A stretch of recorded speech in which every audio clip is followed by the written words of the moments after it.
Kita semua setidaknya 17 kali sehari dalam sholat kan, kita mengulang satu permintaan yang sama. Tunjukilah kami jalan yang lurus.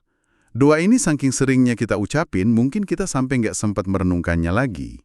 Tapi pertanyaannya, setelah kita minta, kalau jalan lurus itu ibarat tujuan di Google Maps, petunjuk belok kanan kirinya itu ada di mana sebenarnya? Nah, itu dia pertanyaan yang paling penting. Karena doa itu kan bukan sekedar permintaan pasif ya, itu sebuah pernyataan niat. Kita bilang kita mau ditunjuki jalan, artinya kita juga harus siap buat jalan. Masalahnya yaitu, kita sering nggak tahu harus mulai melangkah dari mana. Tepat sekali. Nah, untuk pembahasan kita kali ini, kita akan coba bedah bareng-bareng sumber-sumber yang Anda berikan. Potongan-potongan ayat Al-Quran ini kita coba rangkai untuk mencari tahu apa sih peta jalan praktis yang ditawarkan di dalamnya. Misi kita kali ini adalah menggali panduan konkret buat bisa ikut jalannya orang yang diberi nikmat, dan yang sama pentingnya, gimana caranya pasang rambu-rambu supaya nggak terperosok ke jalannya mereka yang dimurkai dan sesat. Apalagi di zaman sekarang yang serba rumit ini.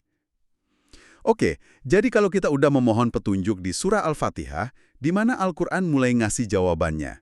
Kayaknya logis kalau kita buka buku manual itu dari halaman pertama kan?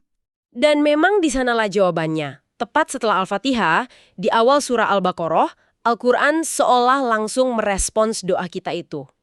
Ayat 2 dan 3 itu seperti, premis dasarnya, fondasi dari semua petunjuk yang akan datang. Mungkin bisa kita bacakan ayatnya. Tentu.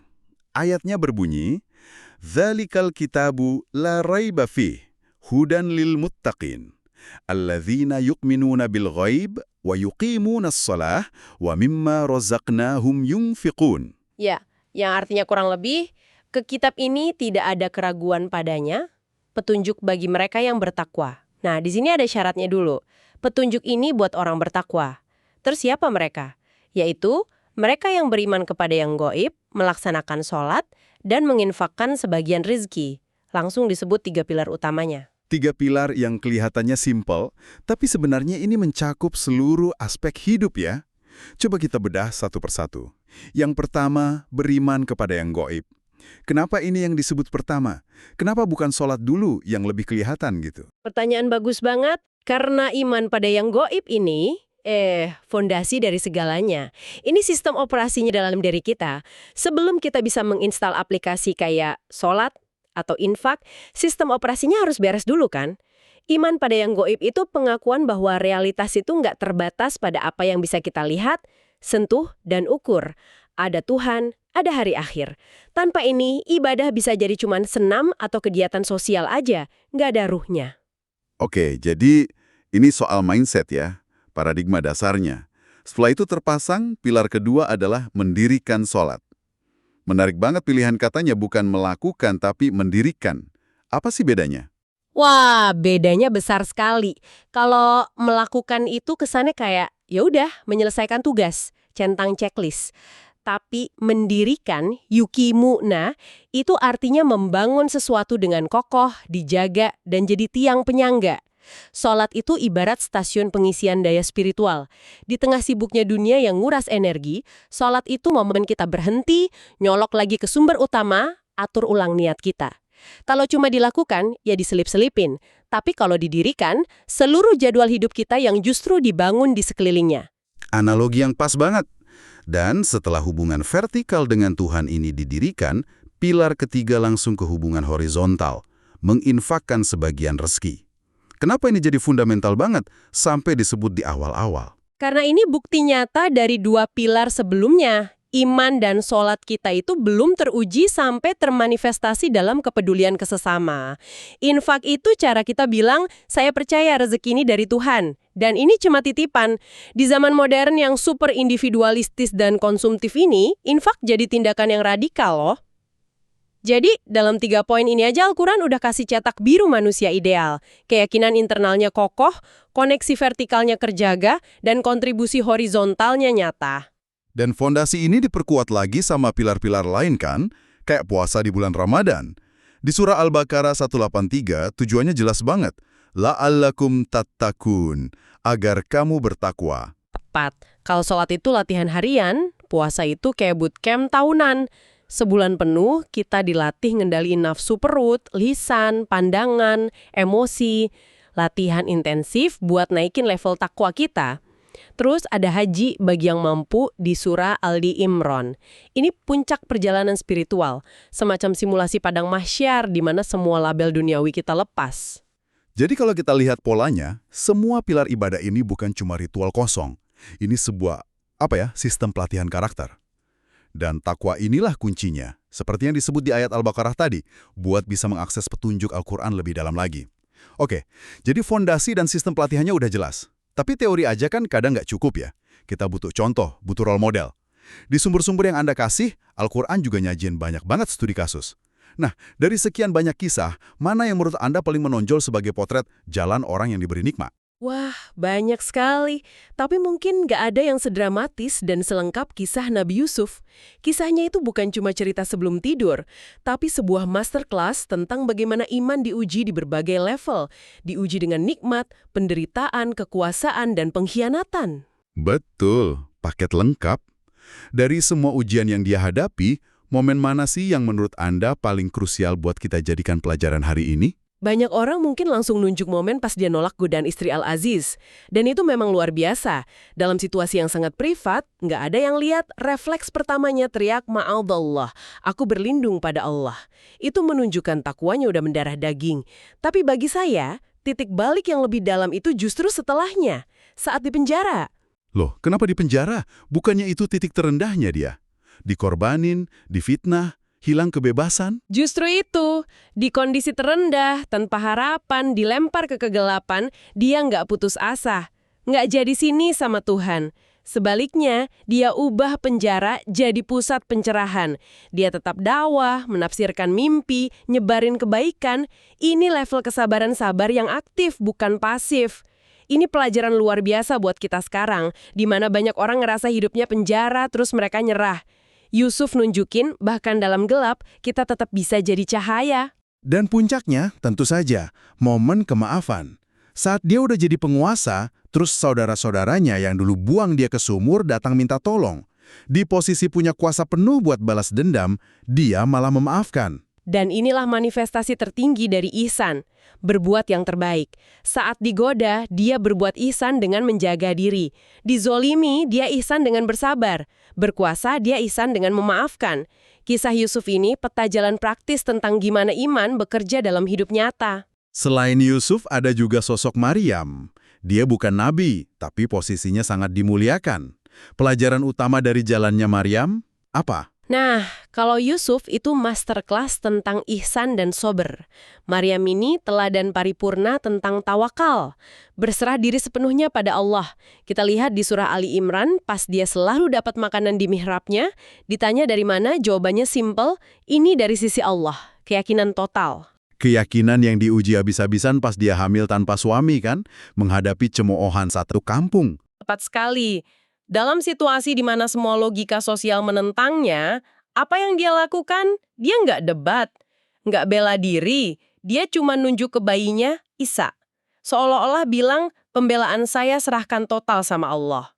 Ini relevan banget di era kita yang penuh kecemasan, di mana kita ngerasa harus ngontrol segalanya. Maryam ngajarin bahwa ada titik di mana kekuatan terbesar justru datang dari kemampuan melepaskan kendali dan percaya sama skenario Tuhan. Kita udah lihat potret ideal dari Yusuf dan Maryam, yang jujur aja rasanya tinggi banget ya untuk dicapai. Tapi mungkin sama pentingnya adalah mengenalin jebakan-jebakan yang bikin kita tergelincir. Dari sumber yang Anda berikan, apa sih rambu-rambu dilarang masuk yang paling jelas digariskan Al-Quran? Peta yang baik itu nggak cuma nunjukin tujuan, tapi juga area berbahaya. Al-Quran sangat eksplisit soal ini. Salah satu rambu yang paling jelas ada di surah Al-Ma'idah ayat 90. Boleh dibacakan? Tentu. Ya, ayyuhalladzina amanu, innamal khamru, wal maisiru, wal ansabu, wal azlamu rijsun min amalis syaitan, fajtanibuhu la'allakum tuflihun. Artinya, wahai orang-orang beriman, sesungguhnya minuman keras, berjudi, berkorban untuk berhala, dan mengundi nasib adalah perbuatan keji, perbuatan setan. Maka jauhilah itu agar kamu beruntung. Larangannya tegas banget. Tapi yang menarik, Al-Quran kan seringnya nggak cuma melarang, tapi juga ngejelasin logikanya. Kenapa hal-hal ini begitu berbahaya? Dan penjelasannya ada di ayat berikutnya. Ayat 91 bilang kalau setan mau pakai homer dan judi buat menciptakan dua hal, permusuhan dan kebencian, dan menghalangi dari mengingat Allah dan sholat. Lihat polanya kan? Ini kebalikan langsung dari pilar jalan lurus. Infak membangun hubungan horizontal, judi dan mabuk merusaknya. Sholat membangun hubungan vertikal, judi dan mabuk memutusnya. Logikanya sangat jelas gitu. Selain larangan, ada juga contoh naratifnya.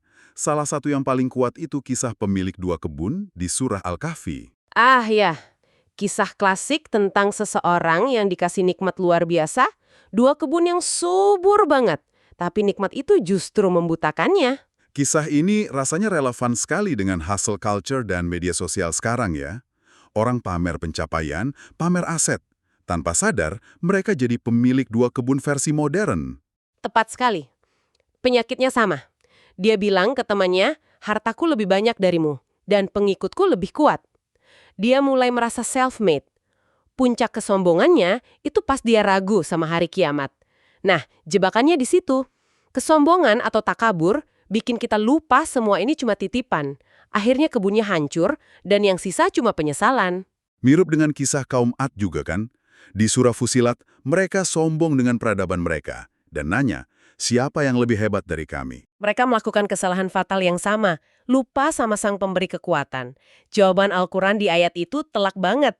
Apa mereka nggak sadar kalau Allah yang menciptakan mereka itu jauh lebih hebat? Jadi kalau ditarik benang merahnya, jalan yang dimurkai dan sesat itu akarnya selalu sama, kesombongan dan kelalaian. Ini pertarungan internal antara cahaya dan kegelapan. Kalau kita rangkum sejauh ini, rasanya jadi lebih jelas ya. Al-Quran itu nggak cuma ngasih konsep abstrak jalan lurus, tapi ini beneran sebuah peta yang sangat detail. Peta yang lengkap. Ada legendanya, ada contoh rute terbaik, ada penanda area bahaya juga. Betul. Peta ini dimulai dari pilar-pilar kayak sholat dan infak buat bangun karakter. Terus ada kisah-kisah inspiratif kayak Yusuf dan Maryam sebagai navigatornya. Dan terakhir ada rambu-rambu peringatan yang jelas tentang sikap kayak kesombongan. Jadi ini bukan sekedar daftar boleh dan tidak boleh ya. Ini lebih kayak manual untuk kesadaran diri. Dan yang paling penting untuk diingat, pilihan antara dua jalan ini bukanlah pilihan sekali seumur hidup. Ini bukan kayak milih jurusan kuliah. Ini pilihan yang kita buat setiap hari, bahkan setiap jam. Saat di kantor ada kesempatan curang, saat di jalan kita kepancing emosi, saat kita lihat postingan orang lain dan muncul iri. Setiap momen itu persimpangan. Setiap saat adalah persimpangan jalan. Wow, itu perspektif yang kuat. Persis. Dan Al-Quran lewat contoh-contoh ini, pada dasar ini ngajak kita untuk terus bangun dan sadar. Sadar akan fondasi yang harus kita rawat, sadar akan teladan yang bisa kita tiru, dan sadar akan jebakan yang mengintai. Ini undangan untuk secara aktif memilih jalan cahaya, bukan pasrah tergelincir ke kegelapan. Sebagai penutup, ada satu kisah di sumber yang Anda berikan yang rasanya sangat menantang cara kita memandang jalan Tuhan ini, yaitu kisah Nabi Musa dan seorang hamba soleh, Khidir, di surah Al-Kahfi. Singkatnya, Khidir melakukan 3 hal yang dari sudut pandang kita yang terbatas ini kelihatan salah banget. Dia melubangi perahu orang miskin, membunuh seorang anak, dan memperbaiki dinding di kota yang penduduknya pelit. 3 tindakan yang secara kasat mata tampak merusak, nggak adil, dan nggak logis. Benar. Tapi, di akhir perjalanan, terungkap hikmah di baliknya.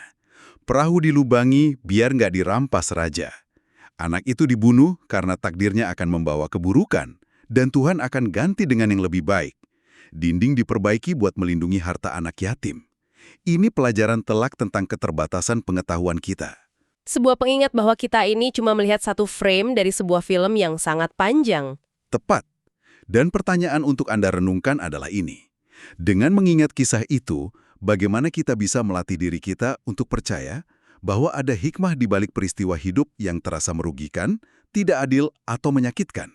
Saat bisnis kita dilubangi, saat kita kehilangan sesuatu yang kita cintai, atau saat kita berbuat baik tapi seolah tidak dihargai. Bagaimana kita bisa belajar untuk percaya bahwa mungkin saja, di balik itu semua, ada perlindungan dari raja zalim yang tidak kita lihat.